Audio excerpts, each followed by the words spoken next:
हम मैथिली भक्ति सबगोटा के प्रणाम करै छी। आई हम एकटा कोबर के गीत लऽ कऽ एलहुँ हँ। सुनू अहाँ सभी कोबर के गीत आ हमर चैनल के लाइक सब्सक्राइब कऽ देबै। जय मैथिली, जय भक्ति।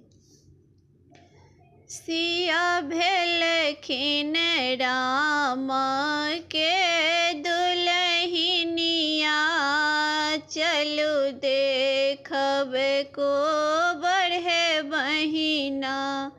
सिया भेलखिन राम के दुल्हनिया, चलू देखब कोबर हे बहिना।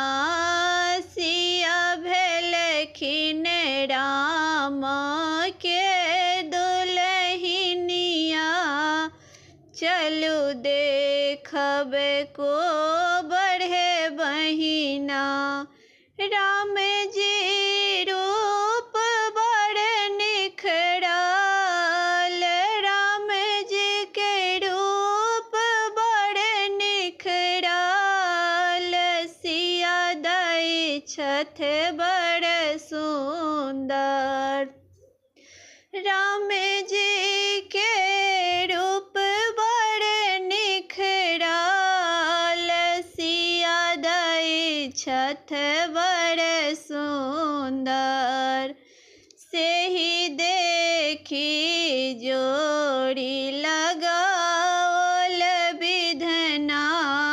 चलू देखब कोबर बहिना, सेहो देखी जोड़ी लगाओल विधना। चलू देखब कोबर बहिना। सिया भेलखिन राम के दुल्हनिया, चलू देखब कोबर बहिना। चलू देखब कोबर बहिना। माथे पर मुकुट बिराजे, ललाट पर चंद्रमा शोभे। माथे पर मुकुट बिराजे, ललाट पे चांदन शोभे। सेहि देखी हरसै मोर नयनमा। चलू देखब कोबर बहिना, सेहि देखी हरसै मोर नयनमा। चलू देखब कोबर बहिना।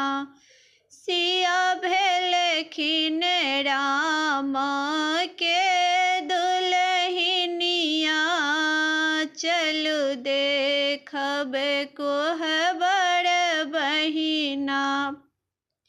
आँगा में कुर्ता शोभे, पियरी पीताम्बर चमके।